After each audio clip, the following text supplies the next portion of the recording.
Naging emosyonal ang aktres na si Maha Salvador matapos sorpresahin ng kanyang mga kaibigang artista na sina Maine Mendoza at MJ Lastimosa.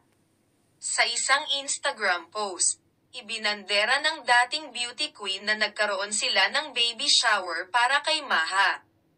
Makikita pa nga ang masasayang moments nila kasama ang ilan pa nilang close friends.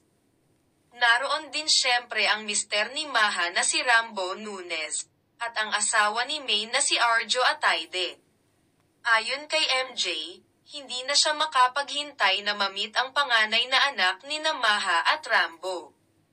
Caption niya sa post, "We can't wait to meet you baby, emoji, you're already so loved little one, brown heart emoji, I can already picture you with your mama and dada. What a sight would that be in a few months. Emoji just utterly beautiful I am sure of that," ani pa niya. Sa comment section, makikita na nag-reply si Maha at doon niya nabanggit na isang surprise ang nangyaring baby shower.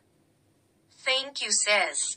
White heart emoji. Salamat sa time umuwi ka pa talaga para i-surprise ako hahaha."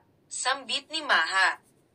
Nag-post din si Maine sa kanyang Instagram stories at isa na roon yung pictures na naiyak si Maha at naging emosyonal habang nasa harap ng cake sila ni Rambo.